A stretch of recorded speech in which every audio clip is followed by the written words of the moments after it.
Gostaria de saudar a todos os irmãos com a paz do Senhor Jesus e explicar aos irmãos que estamos dando início a um novo trabalho com os jovens. Essa aula é uma aula sobre sabedoria e o material, um farto material na verdade, ele já está disponibilizado para os professores de jovens, para os pastores, e os irmãos com certeza vão ter bastante conteúdo recebendo este material. Essa aula aqui é uma aula inicial, vou abordar aqui o assunto de sabedoria aplicada à vida do jovem, como viver com sabedoria. Assim, eu saúdo a todos que estão nos acompanhando pelas nossas redes sociais, pelas várias plataformas, e vamos dar início à nossa aula de hoje. Convido os irmãos a abrir um texto da Palavra do Senhor, que está no livro de Isaías, no capítulo 11, o verso 2, que é um texto que fala da operação dos 7 Espíritos de Deus. Vou ler o texto aqui para a compreensão de todos. Diz assim: E repousará sobre ele o Espírito do Senhor, o Espírito de sabedoria e de inteligência, o Espírito de conselho e de fortaleza, o Espírito de conhecimento e de temor do Senhor.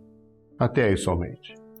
Bom, inicialmente é preciso fazer aqui uma distinção entre sabedoria humana e a sabedoria de Deus. Vou mostrar aqui um slide para que os irmãos possam ter uma compreensão mais abrangente. A sabedoria humana, ela depende de intelecto, da cultura, do raciocínio, da inteligência. A pergunta que deve ser feita no início aqui é: isso é ruim? Não, isso é muito bom. Tem o seu valor, com toda certeza. Nós não podemos desprezar aquilo que é da inteligência, do intelecto, do saber.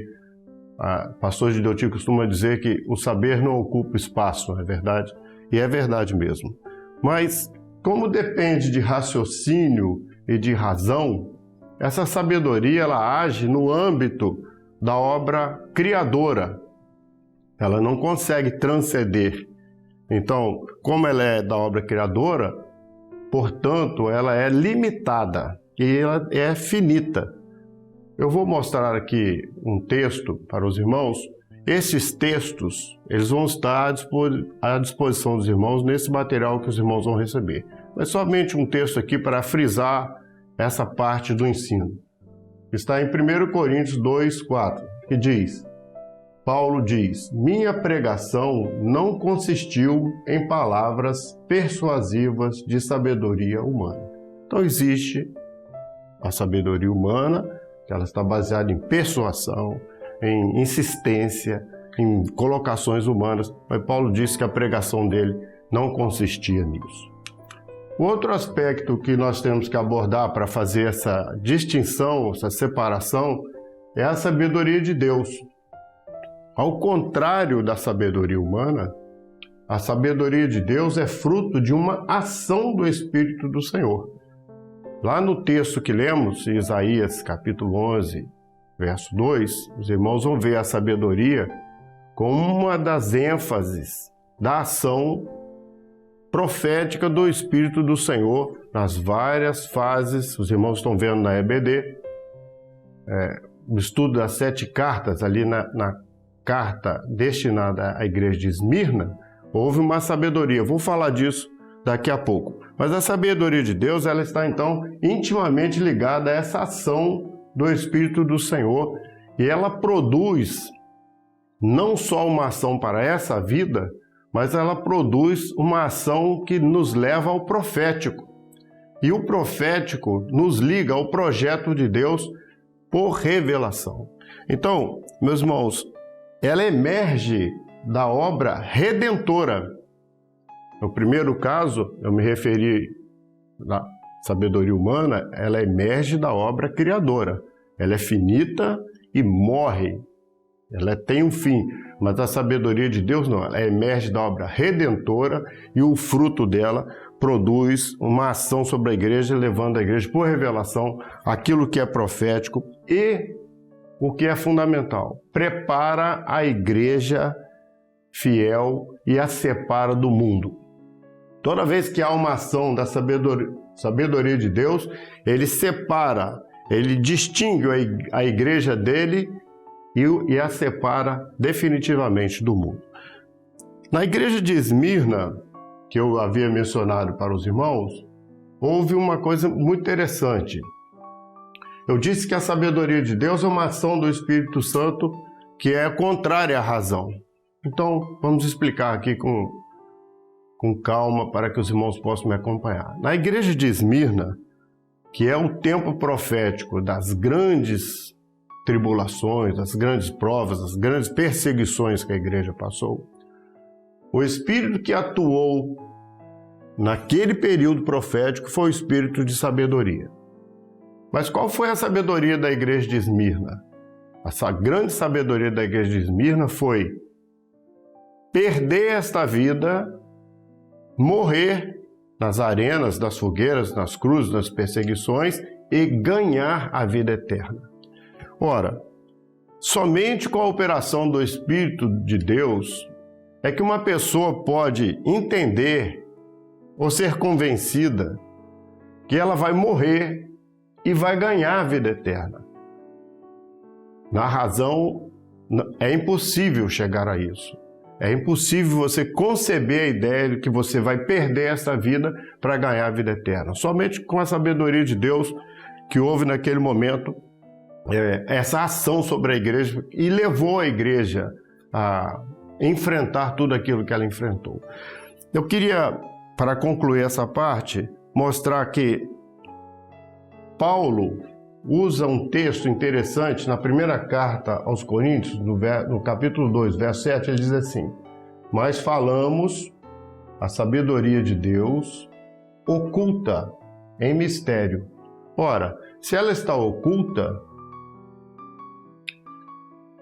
isso nos causa uma dependência do Espírito Santo para que ela seja revelada. Então, essa ação que nós queremos da sabedoria de Deus, ela só é manifestada se houver uma revelação para ocultar aquilo que está em mistério. E quando isso acontece, ela produz um fruto excelente, que é um fruto que nos leva à vida eterna. A sabedoria de Deus separa a igreja do mundo e a distingue. Vou passar aqui adiante para que os irmãos possam absorver que é a grande preocupação dessa breve palavra, dessa aula para os jovens, é que o Senhor deseja que em todos os aspectos da vida dos irmãos, os irmãos tenham sabedoria, viver com sabedoria.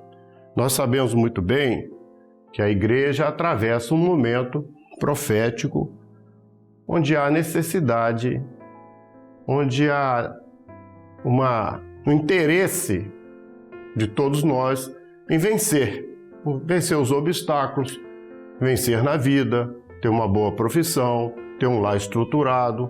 Tudo isso é legítimo, não é? Esse desejo que os irmãos têm, principalmente os jovens, de estruturar a vida, isso é legítimo, isso é muito bom. Mas para alcançarmos os nossos objetivos pessoais, aquilo que está diante de nós, é preciso ter sabedoria. Hoje nós vivemos um momento em que a sabedoria de Deus é fundamental para fazer a igreja vencer os obstáculos e fazer boas escolhas.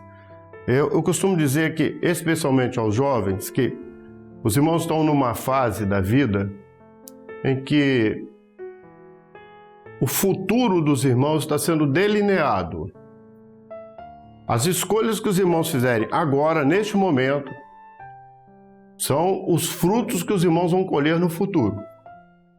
Então, quanto mais sabedoria de Deus houver nas escolhas, ou quanto mais os irmãos colocarem diante do Senhor suas escolhas para agir com sabedoria, maiores e mais seguros serão os frutos que os irmãos vão colher no futuro. Para abordar isso de uma maneira prática, sem ficar muito na retórica, eu queria mostrar aqui para os irmãos 3 aspectos muito importantes. Primeiro, a vida espiritual. Há outros aspectos, mas esses 3 são muito importantes. A vida espiritual, a vida material dos irmãos e, por que não, a vida sentimental. Vamos começar com a vida espiritual. A vida espiritual, eu coloquei aqui um texto que fala de Salomão, que é um texto muito conhecido e vai conseguir explicar de uma maneira mais didática. A sabedoria de Salomão, que foi dada a ele pelo Senhor, porque o Senhor deu a ele uma opção para ele escolher o que ele gostaria de ter. E ele pediu sabedoria. Essa sabedoria de Deus que o Senhor concedeu a ele fez com que ele fosse conhecido. A palavra a respeito de Salomão diz assim: viram que havia nele sabedoria de Deus para fazer justiça. Isso era notório às pessoas. Mas houve um fato no governo de Salomão, quando ele resolveu o assunto de 2 mulheres. Isso é um texto conhecido até por aquelas pessoas que não são evangélicas, não é verdade? 2 mulheres pleiteavam a mesma criança. Só havia uma criança viva e as 2 mulheres queriam o filho, dizendo que o filho era seu. Uma situação muito difícil de resolver. Era preciso realmente uma sabedoria de Deus para resolver isso. E Salomão propôs uma solução surpreendente, vou dizer. Ele disse assim: olha, me dá uma espada e eu vou cortar a criança ao meio. Vamos deixar metade da criança, uma metade para cada uma. E a palavra nos diz que a mãe, que não era verdadeira, aceitou de pronto a solução. Perfeitamente, vamos cortar a criança ao meio. E a que era a mãe verdadeira disse: não, eu prefiro que o filho fique com ela, mas a criança seja mantida viva. E Salomão mandou dar a criança, então, a mãe que preferia a criança viva, reconhecendo que ela realmente era a mãe verdadeira. Isso foi uma sabedoria extraordinária. O temor caiu em todo o reino por causa dessa sabedoria. Aplicando na nossa vida espiritual, fazendo uma analogia para que os irmãos, os jovens entendam, nós temos um novo nascimento. Nós temos uma vida que é o novo nascimento, a salvação, a obra que o Senhor nos deu, a vida espiritual que nós não tínhamos, que o Senhor fez nascer em nós. Nós queremos preservar isso tudo vivo. Nós entendemos, então, que essa criança, ela simboliza a obra de Deus em cada um de nós. E, em consequência, a nossa vida espiritual. Nós enfrentamos, no decorrer desses anos todos de obra, muitas oposições. Muitos se levantaram para tirar de nós a nossa vida espiritual. Ou o que é pior, para deixar metade. Então hoje nós vivemos um momento em que muitos querem dividir a obra que está no nosso meio. Seja ela de uma maneira global, como obra do Espírito, seja ela como salvação, como obra daquilo que o Espírito Santo fez em cada um de nós. Muitos querem dividir isso. Então, você conceber a ideia de ficar só com a metade não é uma boa sabedoria. Aliás, eu acho que é uma falta de sabedoria. Por exemplo, você ser meio servo, não é? Ou nem quente nem frio, morno. Então você é meio quente, ou então meio fiel. Meus irmãos, isso não é obra. Quando a sabedoria de Deus age na nossa vida espiritual, ela age para manter a obra como um todo, inteira na nossa vida. A obra genuína que o Espírito Santo fez e nos deu, a sabedoria de Deus age no aspecto da nossa vida para impedir que a obra que Ele fez em nós seja pela metade. fazer a obra pela metade não é sabedoria de Deus. Vejam, a palavra do Senhor diz: e era a sabedoria de Salomão maior que a sabedoria de todos do Oriente e a sabedoria dos egípcios. Então, há outras sabedorias, mas a sabedoria de Deus, ela age para manter a obra perfeita em cada um de nós. Eu vou passar aqui um outro aspecto, que é o aspecto da vida material ou da vida profissional. Aqui está o texto que fala de Bezalel, está lá em Êxodo 35, 31, que a palavra fala que foram, na verdade, Bezalel e Aholiabe, homens que o Senhor separou dentre muitos, né, que tem no Velho Testamento. No Velho Testamento há vários exemplos de homens que foram levantados pelo Senhor em determinado momento e cheios de sabedoria, e entendimento e conhecimento para um determinado ofício ou trabalho. Eles executaram funções específicas e precisas na sua vida profissional para fazer o tabernáculo principalmente.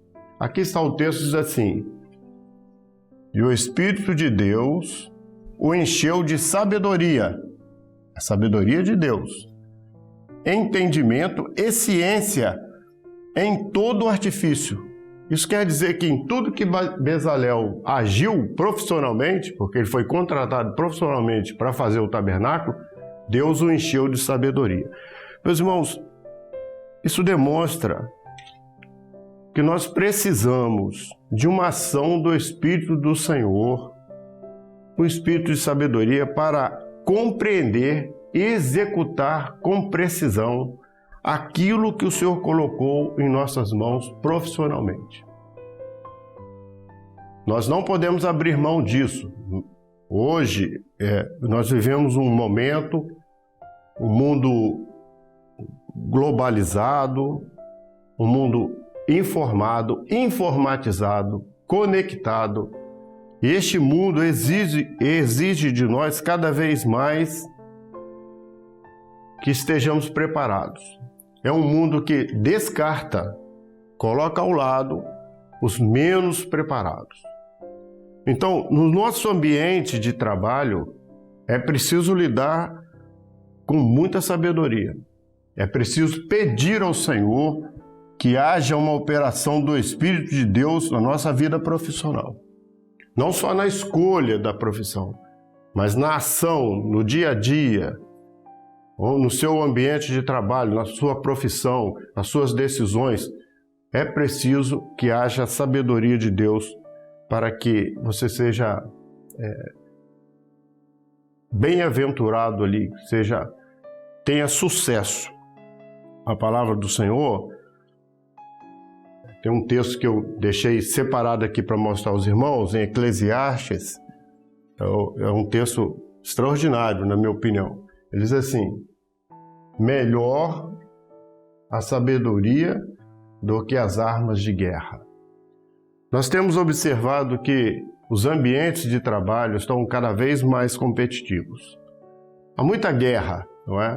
Eu me aposentei há pouco tempo atrás, até hoje trabalho, eu tenho uma empresa de consultoria, até hoje faço meus trabalhos. E eu costumo notar isso, os ambientes são cada vez mais agressivos, né? As pessoas fazem guerra entre os departamentos, entre as ações, entre os planos, cada um quer apresentar alguma coisa que seja melhor, né? Esse ambiente de guerra é um ambiente que nos causa, às vezes, muitos dissabores, muitos estresses e tudo mais. Mas a palavra do Senhor diz o seguinte, que é melhor a sabedoria do que as armas de guerra. Às vezes falta, né, um detalhe da parte do Senhor ali para que tudo seja resolvido. Eu vivenciei muito isso na minha vida profissional, coisas que me causaram muito desgaste e, às vezes, não levar aos pés do Senhor. E uma madrugada, colocando aos pés do Senhor, o Senhor deu uma revelação e você foi lá e colocou em prática aquilo que o Senhor mostrou e tudo voltou ao normal e ficou assim por muito tempo. Então, é melhor a sabedoria do que as armas de guerra.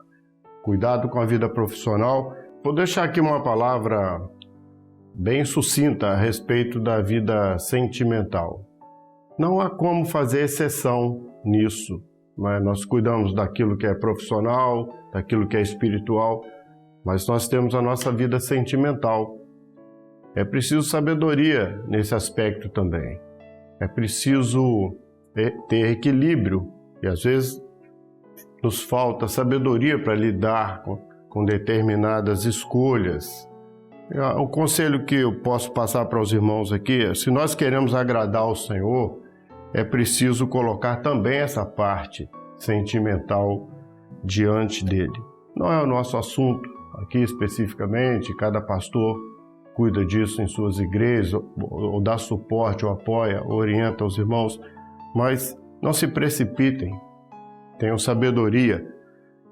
Escutar o Senhor é fundamental nesse aspecto. Há um texto da palavra do Senhor que está lá em Jó, no capítulo 33, verso 33, que diz assim: escuta-me tu, e ensinar-te-ei a sabedoria.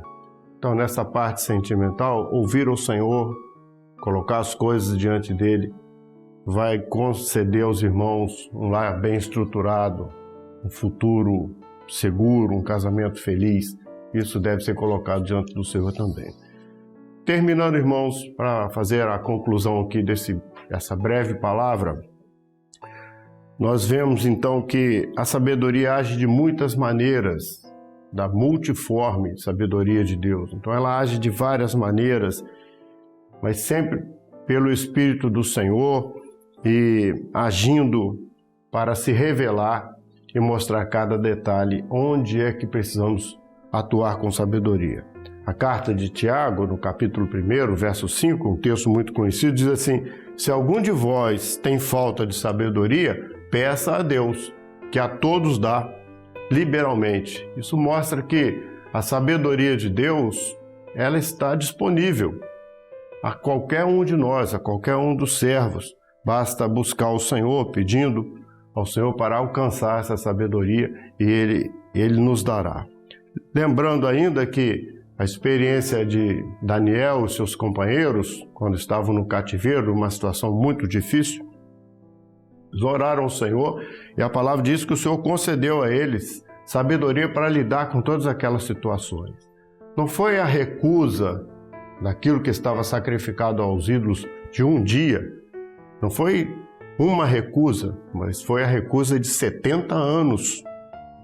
Por 70 anos, Daniel permaneceu no cativeiro e por 70 anos o Senhor deu a ele sabedoria para não se contaminar com as coisas que estavam ali. Hoje, neste mundo que vivemos, a sabedoria de Deus, ela nos dá isso.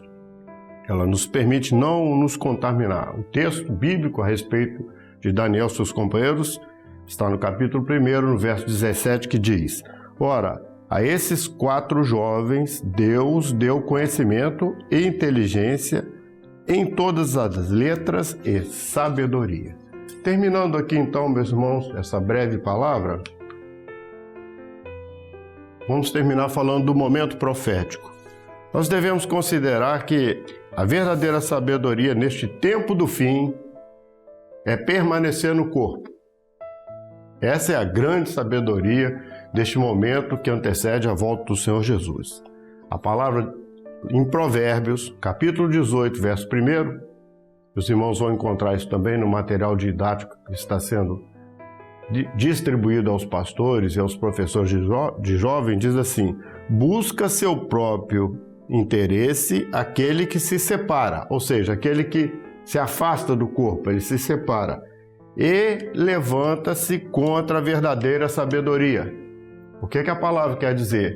Se afastar do corpo, se isolar, às vezes numa opinião, não, eu tenho uma opinião formada a respeito. Você se isolou.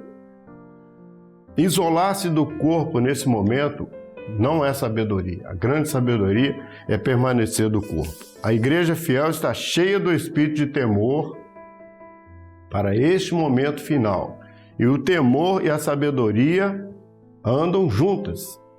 No Salmo, no capítulo 111, verso 10, diz: o temor do Senhor é o princípio da sabedoria. Então, os irmãos vejam que esse espírito de temor que age agora, junto com a sabedoria, nos conserva para o arrebatamento que se aproxima todos os dias.